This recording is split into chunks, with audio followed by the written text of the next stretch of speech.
Friends, welcome to a new chess video. This is probably going to become one of your favorite videos on all of YouTube. And I'll tell you why. I'm going to show you a very simple opening to play against e4 or e5. It's super easy.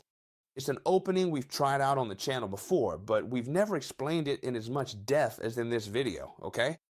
Check this out. If you have less than 2100, even if you have less than 2,200 ELO, this opening can work for you in every situation. Fast games, slow games, blitz games. Why?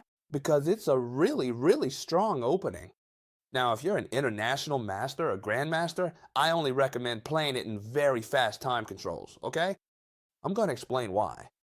First, we're going to play d4. I'm sure this kind of setup looks familiar to you, right? We've seen something similar on this channel several times. However, pay attention, here there's only one good response. It's pawn takes pawn, okay? Obviously, we're threatening to capture if they don't. All right, and after pawn takes pawn, we're going to recapture with the queen. Notice that it looks like a Scandinavian defense, but with the white pieces, right? Here, the most logical move, and there's no doubt about it, is knight to c6, because while developing the knight, it attacks our queen, and we're going to play queen to e3. All right, this setup right here is the one you need to remember, because it's the one that's going to help us win a ton of games. It's going to allow us to carry out a very simple attack plan that's easy to remember, and no matter what our opponent does, we'll be able to use it in all our games. I want this video to be super comprehensive. Why? Because I'm going to show all the possible responses from your opponent, no matter what they do. So let's start with the first one. If you want, I'll show you what the best line for black is, so we can get it out of the way, the hardest one to punish, okay? Which is this one here, when they give us this check with the bishop. Now, I'm going to show you what happens if they come here, which is very easy to chase away, if they come over here more passively, or if they come here, any move, okay? But first, let's start with bishop to b5, which, according to the engines, is the strongest move of all. You probably already know the first solution. The first response is c3. Could we play bishop to d2 and knight to c3? Let's see, knight to c3 doesn't seem very good, since after bishop takes, we'd be left with doubled pawns. Bishop to d2 seems a little better. However, c3 is the best. Why? Because we're gaining a tempo against this bishop. You know how important it is to have an extra tempo in chess? Now we're driving this bishop away, and if it wants to make its previous move worthwhile, it has to retreat over here. If it retreats backwards, then we'll just stick to our plan, which I'll explain to you later, of bishop to e2, and that's it, right? But usually, they'll come over here, since they came to attack the king and want to keep up the pressure, right? Obviously, that's the most common thing to do, so what do we do next? We should continue after this. It's very simple. We just go ahead with this move here, bishop to c4, okay? Pay attention to the plan. Our plan is to attack with the bishop toward the castled king. Notice that when they castle, this bishop will be directly aiming at the king, and we'll also have some spectacular ideas to bring the queen into the attack. You're going to love this opening, especially if you're an attacking player, right? You'll see why. It's amazing. I'm absolutely sure you're going to love it. By the way, I'm recording this with a cough I just can't shake, so I'm trying to record in a way that sounds as good as possible without straining my voice. You leave me a nice, like, I'd really appreciate it. Pay attention, bishop to c4. How can they continue? Well, they can continue in many ways. They should castle, right? Look, if they play d5 first, they've lost the game, because after pawn takes pawn, we give a discover check and we're attacking over here. This is a terribly bad move, isn't it? Just to develop this bishop. If they develop this knight normally, notice that we'd have this move here, and this knight's options would be pretty limited. If it comes over here, we can come here to target this square, then kick it out and come here. So it's really simple if they play knight to f6. But now, what happens if they play knight to e7, which seems like the best move? Why? Because it develops a knight well, we can't really attack it, and besides, they can castle on the next move. Super good. How should we continue? Well, our attack plan is the one I mentioned to you. Queen to g3. If at any point I'm going too fast, forgive me, but I don't want this to drag on forever since I have a lot of information to share. You can watch the video completely free as many times as you want, okay? Look, what queen to g3 does is put really strong pressure on this point. Most likely, our opponent doesn't want to come here, because if we place the bishop, they would never be able to castle again, right? That's why, now that they can, they castle to defend this point with the king. And here we reach the point where we really need to memorize the attack well, okay? Look, you don't need to memorize the exact moves, but rather the plan. How are we going to start? Well, with the move h4, super simple. What do we want? To attack the entire king structure. What are we threatening? Well, we're probably threatening this move right here. Look, the classic bishop to h6 move. If they capture us, they'd lose because it would be an illegal move, so they can't capture us. So here they want to prevent this, and many play this move here. And you might say, well, we can kick it out with the knight, actually with the pawn, with the pawn. In fact, that's what we should do. However, they have this dangerous move where the knights defend each other, and now we're targeting this bishop here. Here we need to think of a really good move, okay? And the move isn't to move the bishop away, like many of you might be thinking. Instead, pay attention. The move is this one right here. What are we threatening? At this point, we're completely winning, you know? We're threatening the queen. They can't play f6. Just look at the power of this bishop here, which keeps that pawn from moving. So the only solution they have, since there are no pieces to block, is to play queen to e8, moving the queen out of the way.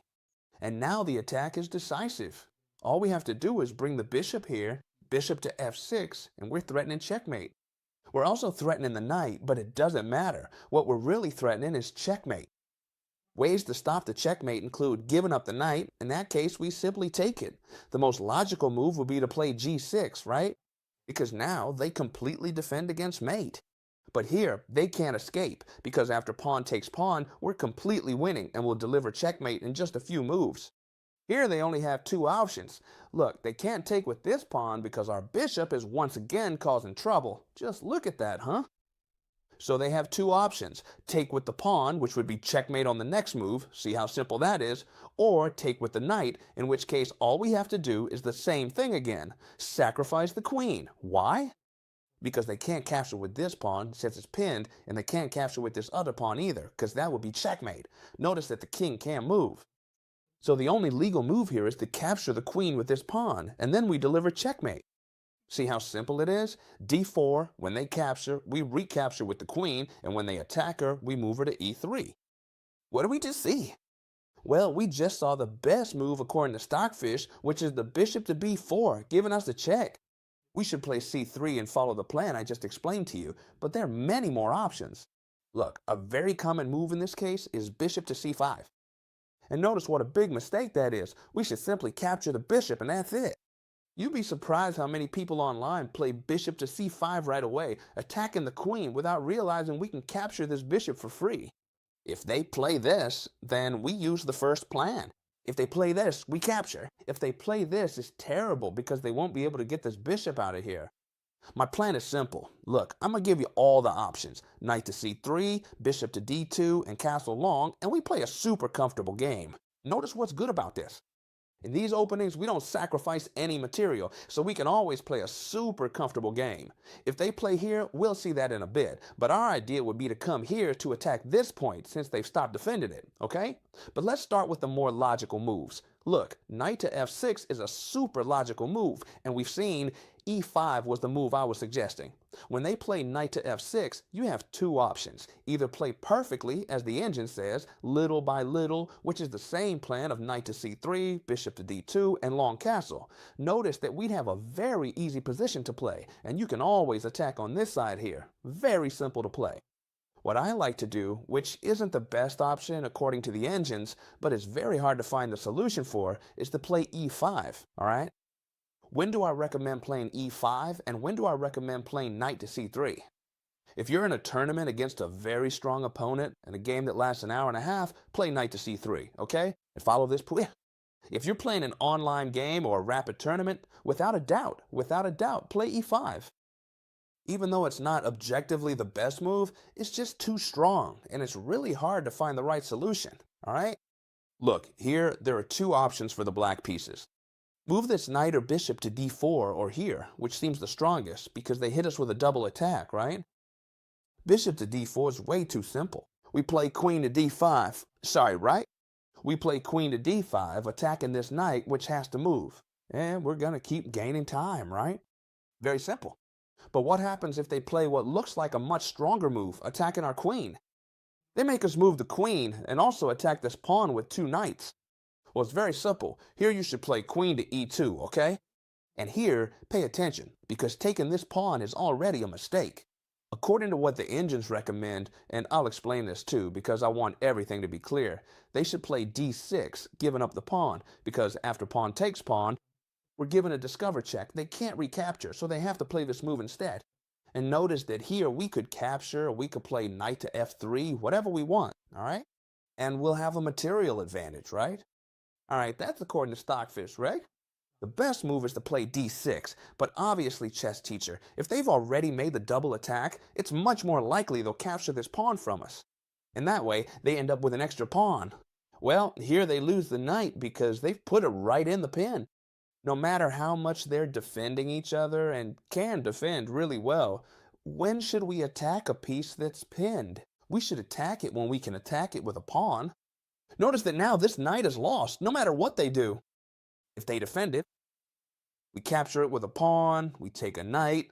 But what's most surprising here is that most people play an even worse move to try to save themselves, which is knight to e4. Here, we're completely winning, but knight to e4 tries to set up a double attack, a triple attack from here when we move the queen, trying to find some kind of resource.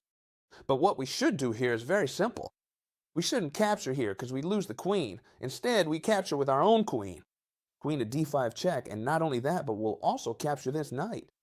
The only thing they can do is move back, and now we put pressure with this pawn, and not only have we won one knight, we've won two knights. If they chase our queen away, what should we do? Well, the easiest thing in the world is just pull it back. And once it's pulled back, it still keeps up the pressure. What if they check us with the queen? I don't care. I attack your queen, and when it retreats, notice that now it can't really do anything. Maybe another check somewhere, but even here we could attack it with the bishop. Now it really does have to retreat, and we would simply capture this knight. Two extra pieces. This is a really important variation that I've come across several times in online games.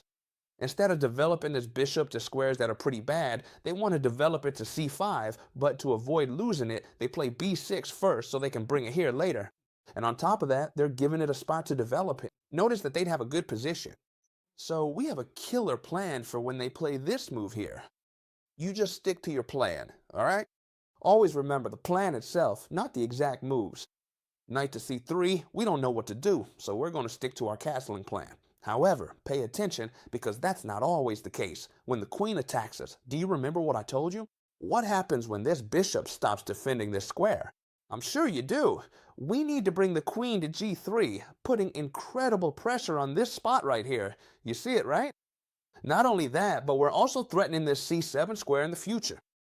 The knight can jump there. Man, a lot of threats can come from that. All right, here they have two ways to defend this square, and I'm going to show you how to punish both of them. And that's why this video is so good, right?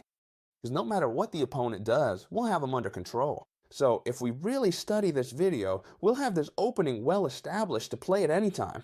That's why you should save this video, since you'll always have it for free. All right, the two ways to defend here are, one is g6, which is actually pretty bad. And why is that? Because it leaves all the dark squares open, and on top of that, this bishop isn't here. It's all the way on the other side of the board. So how can we take advantage of this? Well, I recommend you take advantage of it with your minor pieces, both the bishop and the knight. Notice that if they come in here, we can also bring in the knight, and that would already be a disaster for them. Then, if they come in this way, we can even bring in the queen.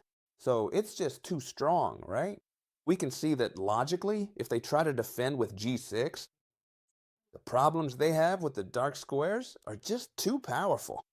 Also, notice one thing. When they come here and here, we also have possible e5 moves to keep up the pin, right?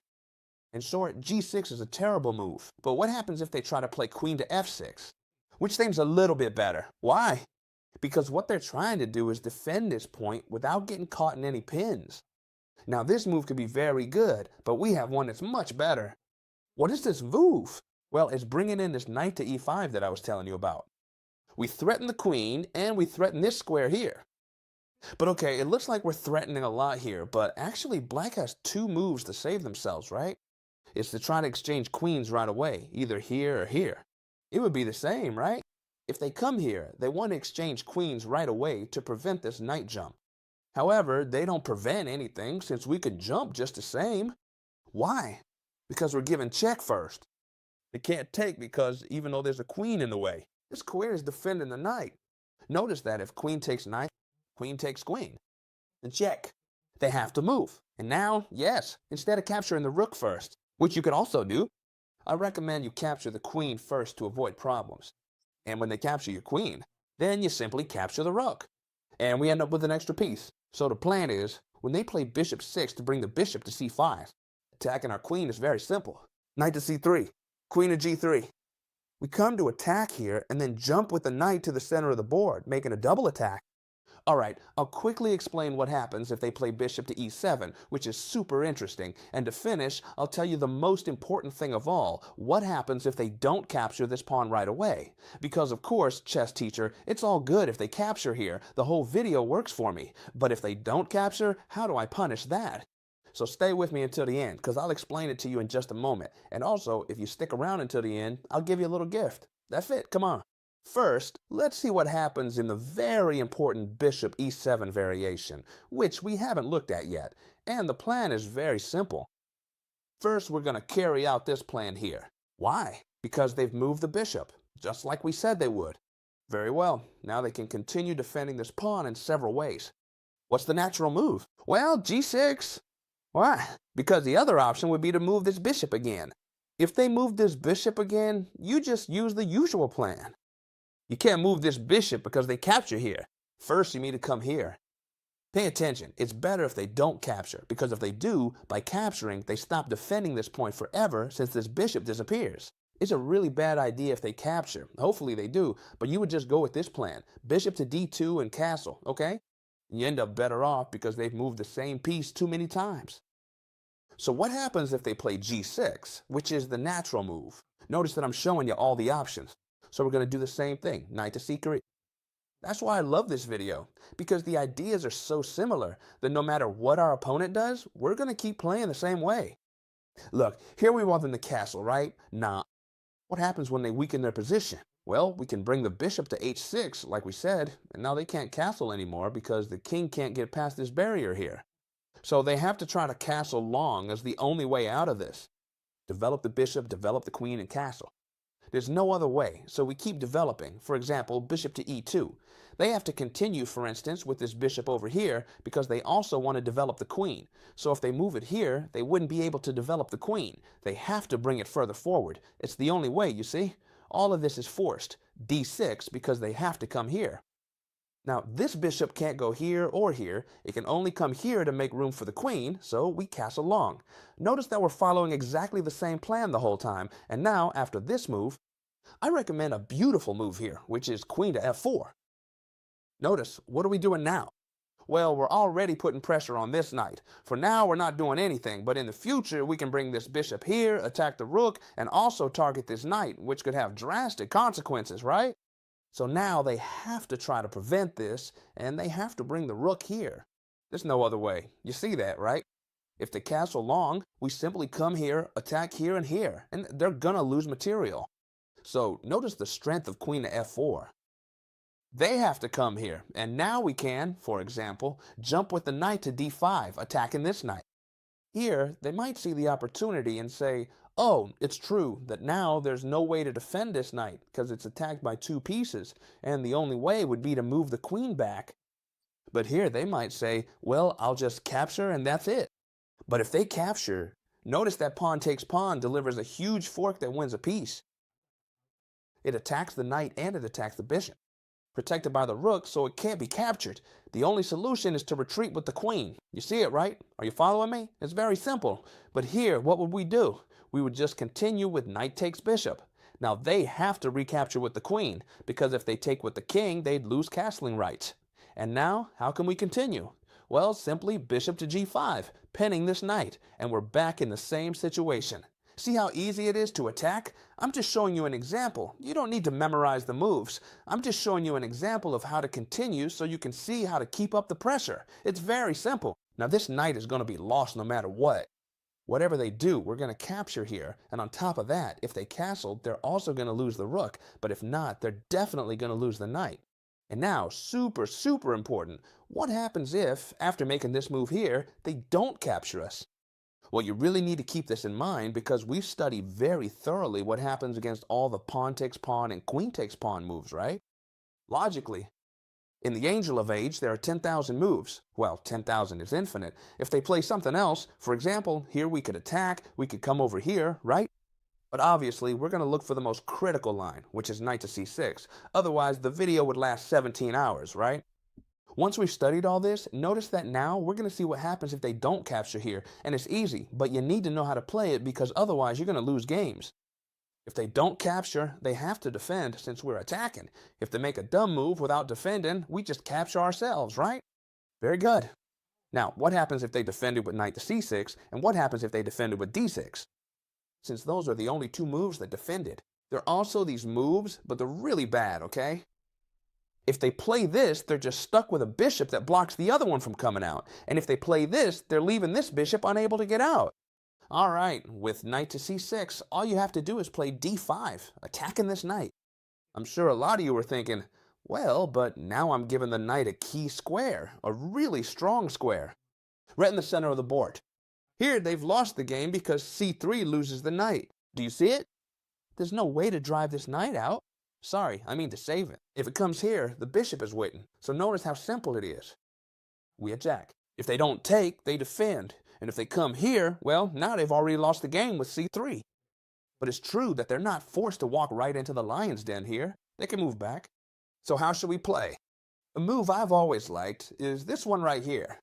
Although it's not the one I recommend, you can play it, one, because we're forcing them to come here. However, now we get into discovered attacks, but anyway, it's a move I've always liked. We double pawns, we block this structure a bit, but there's a move I like much more, which is knight to f3, directly putting massive pressure on the e5 square. A really, really good move. So, how should they play now? Well, obviously, the most logical thing is to get this knight out of here since it's annoying, and at the same time defend this square. Now, we need to undermine this knight because we don't like it here, and if we manage to drive it away, we would simply win this pawn and practically the game. Not because of the pawn itself, but because of the space advantage we would have, right? All right, so what happens then? When we play h4, there's only one way to stop this advance. You see that, right? There's only one way, and that's h5. What does h5 allow us to do? Well, it lets us play very comfortably. For example, we could bring in the bishop, and this line would be just way, way too strong. Notice that they're basically running out of squares and becoming very restricted. If they push this pawn, this knight is going to be super weak since no one will be able to protect it. And not only will it be super weak, but also notice that the king will end up really exposed too. They'd be leaving these squares unprotected. We could simply pull this bishop back, and our position would be 1,000 times better than our opponent's. And what happens if they play the most common move when they don't capture, which is d6? Super important and super cool. You're going to be amazed. All you have to do is play knight to c3, defending this pawn here. But if they capture, it's super important, not to recapture with the knight, but to recapture with the queen. That's the option we should always keep in mind. Whenever they capture on d4, we recapture with the queen. They might try to chase her away, but now we don't even need to move her back. Why? Because we can bring the bishop to b4 like in the Spanish opening and pin this knight here. Now the queen can't be captured anymore. It's true, and I'm sure all of you are thinking about bishop to d7 to avoid doubling pawns and to get out of the pin. But here, what we simply need to do is exchange this bishop for the knight, even if it means giving up the bishop pair, because now this queen is perfectly placed in the center, and no one, absolutely no one, can chase her away. Now what are we doing? Well, notice one thing. They can't move the bishop because we would simply come in here.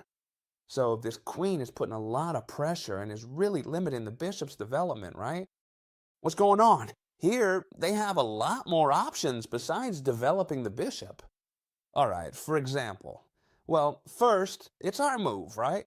They've just captured here. So what should we do? Well, the move I recommend is this one here, bishop to g5. Super, super strong, attacking the queen. Look how simple this play is, because now they only have 3 options, right? What are they? Bishop to e7 loses. Why? Because we would simply take here, and now there's no way to defend the rook.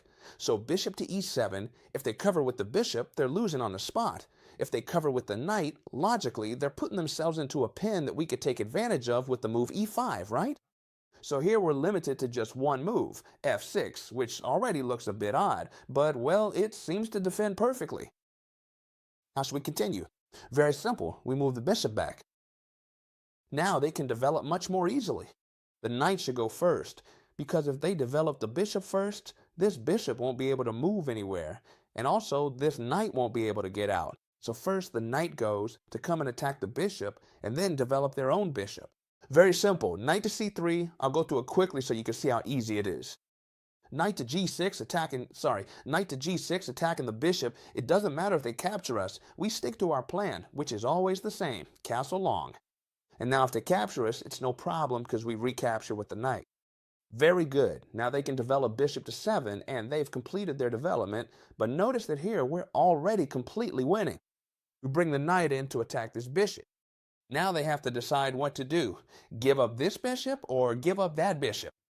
And here black has to think, which bishop do I prefer? The one on the light squares, which is actually moving and active, or the one on the dark squares that can't move? Well, I prefer this one, so I'd rather you capture the one that's useless to me.